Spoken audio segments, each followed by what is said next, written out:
Lari seorang, lari. Tua. Kasih tua, lari seorang, kasih tua.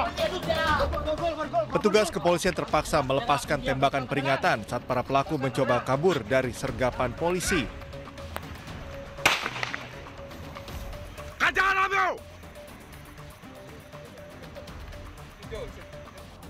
Satu dari 3 orang pelaku ditangkap di lokasi, sementara 2 lainnya melarikan diri ke area persawahan.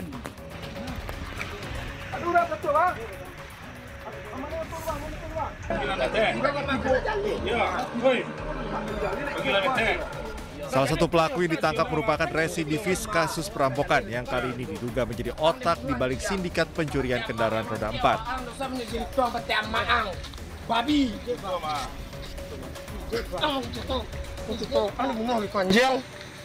Dari tangan pelaku, polisi mengamankan 1 unit mobil hasil curian yang akan dijual ke wilayah Pekanbaru Riau. Dalam pemeriksaan, pelaku mengaku telah beraksi di 18 lokasi berbeda di wilayah Sumatera Barat dan tak segan melukai korbannya jika aksinya kepergok. Atas perbuatannya, pelaku terancam hukuman 9 tahun penjara.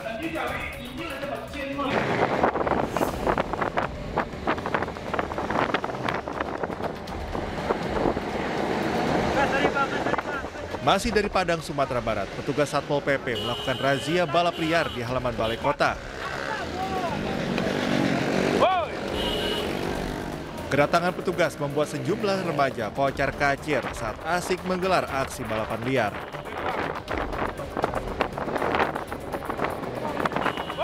Aksi kejar-kejaran antara petugas dan pelaku balap liar berlangsung dramatis. Sebanyak 23 kendaraan yang menggelar aksi balap liar di lokasi ini berhasil diamankan petugas dan selanjutnya menjalani pembinaan di Mako Satpol PP.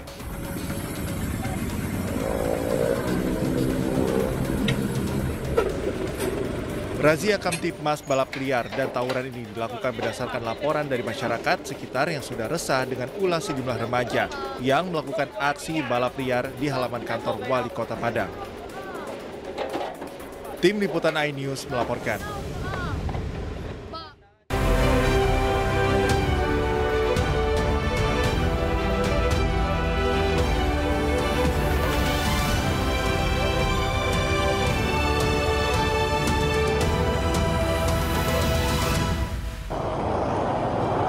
Kebakaran yang melanda 4 rumah di kawasan padat penduduk membuat warga panik.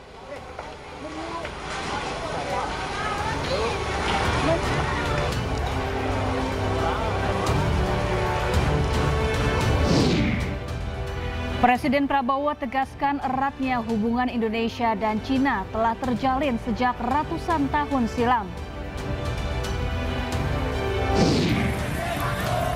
Ribuan bobotoh rayakan keberhasilan Persib Bandung meraih titel juara Liga 1 2024-2025.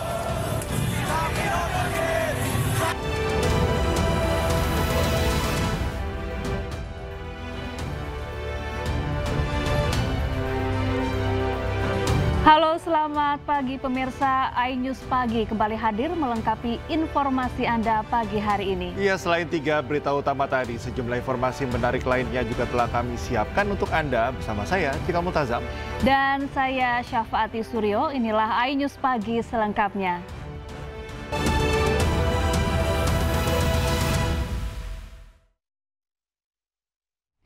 Pemirsa, diduga korsleting listrik 4 rumah panggung di Desa Walanga Wajo, Sulawesi Selatan ludes terbakar. Akibat kejadian tersebut, kerugian diperkirakan mencapai ratusan juta rupiah.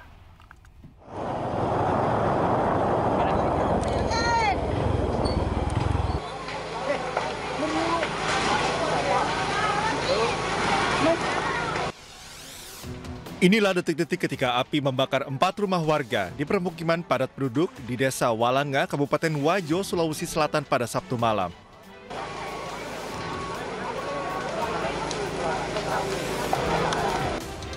Kobaran api makin membesar lantaran material bangunan yang terbuat dari kayu.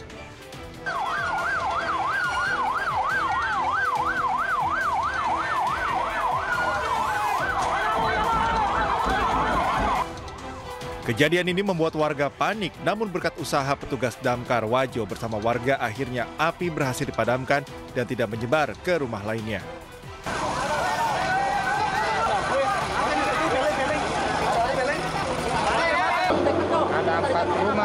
Ada 4 rumah, Pak ya? 5 kepala keluarga.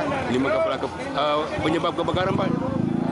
Kita belum tahu apa penyebabnya, apa dari listrik atau jelas kemungkinan dari arus listrik karena rumah yang sebelah tidak ada yang Ada korban jiwa, Pak, dalam peristiwa ini? tidak ada, Pak. Kira-kira, Pak, kerugian ditaksir, Pak? Ya ratusan juta lah.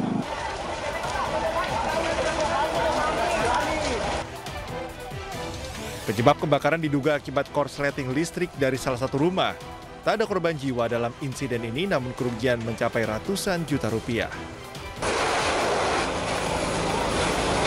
Dari Kabupaten Wajo, Sulawesi Selatan, Amnar, iNews melaporkan.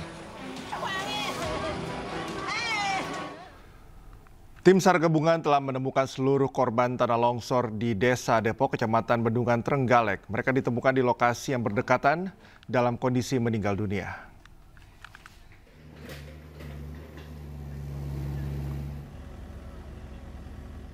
Tim SAR gabungan berhasil menemukan semua korban longsor di Desa Depok, Kecamatan Bendungan Trenggalek, Sabtu siang. Korban bernama Nitin, 36 tahun, Torik, 2 tahun, Tulus, 65 tahun, dan Yatini, 50 tahun. Para korban ditemukan dalam timbunan longsor sedalam 3 meter, tepatnya di sekitar teras rumah korban. Selanjutnya, jenazah dibawa ke RSUD Dr. Sudomo Trenggalek untuk proses identifikasi. Keseluruhan korban dapat ditemukan atau yang pada hari ini 4 korban secara beruntun ya, dari pukul 13:10, kemudian 14:12, 14:30, dan 14:40 korban secara beruntun dapat ditemukan dalam kondisi meninggal dunia. Senin lalu, tanah longsor menghantam 10 rumah di Desa Depok, Kecamatan Bendungan Trenggalek. Dalam peristiwa ini, 6 orang dinyatakan hilang. Pada operasi pencarian di hari keempat, petugas SAR menemukan 2 jenazah, yakni Masinem, 85 tahun, dan Yatimi, 65 tahun. Dari Trenggalek, Jawa Timur, Anang Agis Faisal, iNews melaporkan. Kita ke informasi lain, pemirsa. Presiden Prabowo Subianto menghadiri jamuan makan malam bisnis antara Indonesia-Cina bersama Perdana Menteri Cina Li Qiang.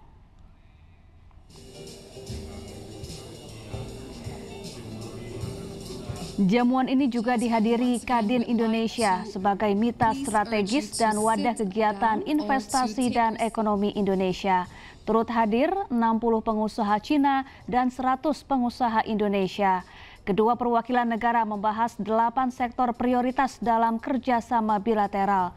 Beberapa di antaranya seperti infrastruktur dan konektivitas, energi terbarukan, digitalisasi kecerdasan buatan, kesehatan, pendidikan, serta ketahanan pangan. Beberapa implementasi nyata di antaranya kerjasama kereta cepat Indonesia-Cina, Wush Jakarta-Bandung, kawasan industri, hilirisasi nikel, dan sejumlah proyek industri. Pertemuan ini bertepatan dengan 75 tahun hubungan diplomatik Indonesia-Cina. Sementara bagi Prabowo, Cina menjadi negara yang berkesan karena negara pertama yang dikunjungi saat terpilih sebagai presiden. Indonesia Gongshan-Jie Huanying Yanhui. Ya, dalam lawatannya kali ini, Indonesia-Cina akan membahas kerjasama strategis, utamanya di bidang ekonomi dan investasi. Sebelumnya, Perdana Menteri Cina Li Qiang tiba di Pangkalan TNI AU Halim Perdana Kusuma, Jakarta. Perdana Menteri Cina Li Qiang disambut langsung oleh Menteri Investasi Rosan Ruslani. Hubungan bilateral Indonesia dan Cina menjadi hal penting yang perlu dijaga, mengingat Cina sebagai penyumbang investasi terbesar kedua kepada Indonesia dalam lebih dari 1 dekade terakhir. Oh, dia dari sebelah sini, bro. Dari sebelah sini dia. Presiden RI Prabowo Subianto menyebut hubungan Indonesia dan Cina telah terjalin sejak ratusan tahun. Prabowo kemudian menyinggung bahwa masyarakat Indonesia banyak yang DNA-nya berasal dari Cina. Sekarang sedang menyaksikan sebuah momentum penting dalam sejarah hubungan antara Republik Indonesia dan Republik Rakyat Tiongkok. Dua bangsa besar yang telah menjalin persahabatan dan perdagangan selama ratusan tahun. Hubungan kita bukan baru dimulai ketika kita membuka hubungan diplomatik, melainkan telah terjalin lama.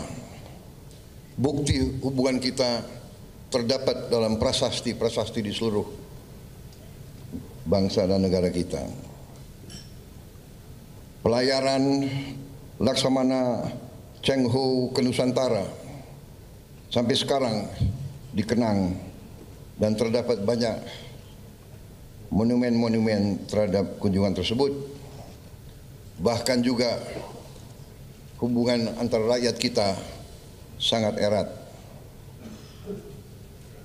Saya kira di bangsa Indonesia kalau dicek genetiknya, DNA-nya, saya kira banyak DNA kita adalah DNA dari Tiongkok. Ya, di kesempatan yang sama, Presiden RI Prabowo Subianto juga memuji Cina yang konsisten membela negara-negara yang tertindas kolonialisme dan apartheid seperti Palestina. Ingin menyampaikan rasa hormat saya kepada Republik Rakyat Tiongkok yang telah konsisten membela kepentingan negara-negara yang sedang membangun, the developing countries, konsisten melawan penindasan, melawan imperialisme, melawan kolonialisme, melawan apartheid. Republik Rakyat Tiongkok membela perjuangan-perjuangan pembebasan di negara-negara yang masih tertindas oleh imperialisme dan kolonialisme. Bukan pada saat sekarang, pada saat Tiongkok sudah kuat ekonominya. Waktu Tiongkok masih juga membangun, Tiongkok tetap membela perjuangan, gerakan-gerakan pembebasan dimanapun. Dan sampai hari ini kita melihat kepemimpinan Tiongkok khususnya dalam membela rakyat Palestina sungguh membanggakan bagi kita semua. Dari hati saya, atas nama pribadi saya dan atas nama rakyat Indonesia, kami sampaikan hormat kami kepada kepemimpinan Republik Rakyat Tiongkok dalam membela rakyat-rakyat yang tertindas di seluruh dunia. Beralih ke informasi lain, pemirsa, tim advokasi anti kriminalisasi akademisi dan aktivis menyampaikan sikap terkait rilis hasil penyelidikan Bareskrim Polri terkait dugaan pidana pemalsuan ijazah Joko Widodo. Dari ujung mereka sana, menilai tahapan proses dan prosedur penyelidikan perkara dugaan pidana pemalsuan ijazah Joko Widodo dilaksanakan secara tidak transparan, tidak kredibel, dan tidak akuntabel. Mereka meminta polisi membuka kembali penyidikan berdasarkan putusan pra-peradilan dan menindaklanjuti perkara yang menjadi perhatian masyarakat. Tim advokasi juga meminta pelaksanaan gelar perkara khusus wajib mengundang fungsi pengawasan dan fungsi hukum Polri serta ahli.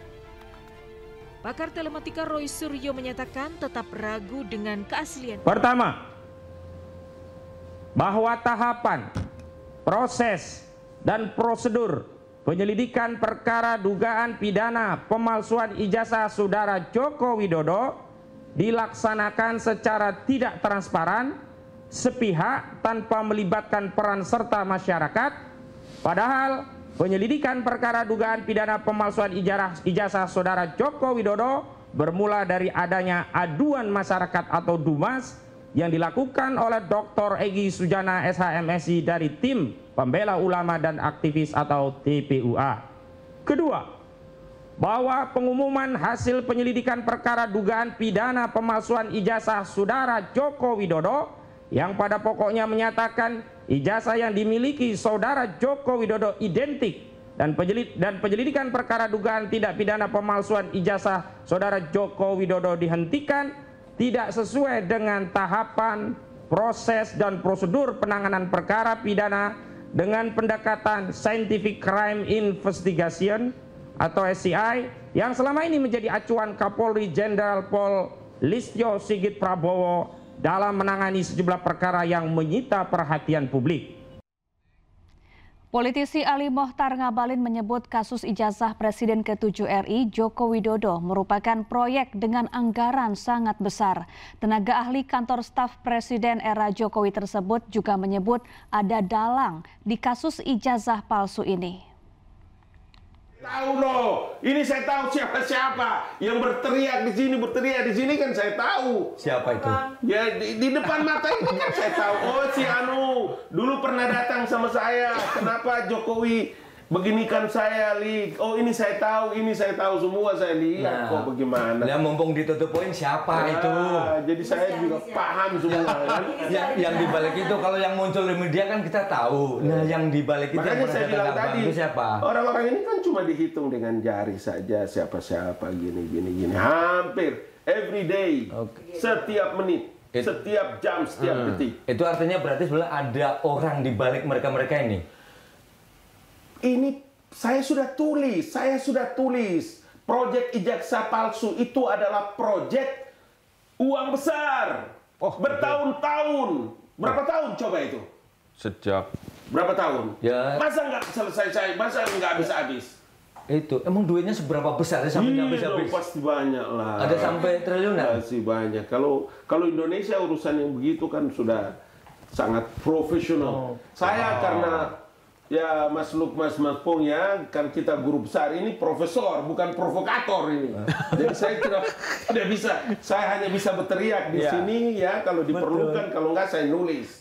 Gitu, makanya karena abang profesor, kami sini nanya ini to the point aja nih bang, siapa sih bang gitu loh. Kalau saya nggak tahu. Siapa itu yang sudah dilaporin, sudah mulai diperiksa-periksakan, kita tunggu aja. Pemirsa, di tengah isu ijazah palsu, mantan Presiden Jokowi mengaku dahulu nama aslinya adalah Mulyono sebelum berganti nama menjadi Joko Widodo. Namun Jokowi membantah kabar ia juga mempunyai nama Purwoko saat masih kecil. Itu gimana tanggapannya? Saya kan waktu kecil kan ya nggak ngerti nama saya siapa, kan yang jelas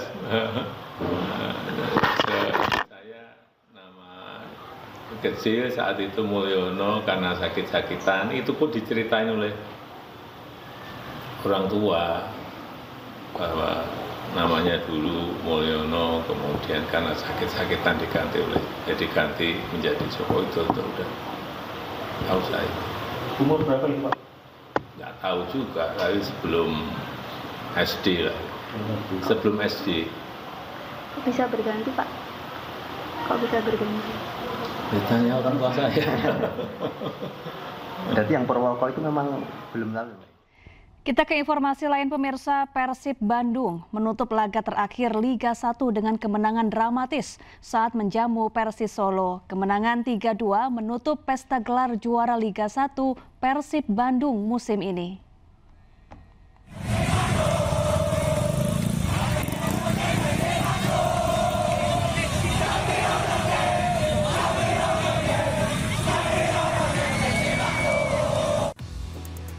Ribuan bobotoh merayakan kemenangan Persib Bandung juara Liga 1 di Tugu Kujang, Kota Bogor, Jawa Barat, Sabtu malam.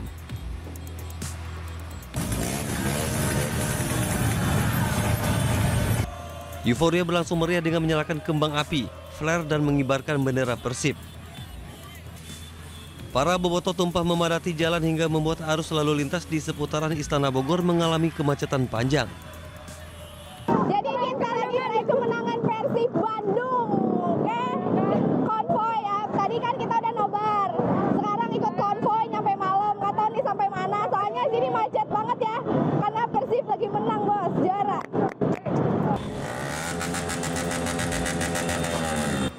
Tidak hanya di Bogor, pesta kembang api flare juga mewarnai kegembiraan ribuan warga di Kota Cimahi dan Kabupaten Bandung Barat tumpah ruah ke jalan protokol untuk merayakan Persib Bandung juara Liga 1. Tidak hanya itu, perayaan juga dilakukan oleh Bobotoh dengan konvoi di jalan protokol.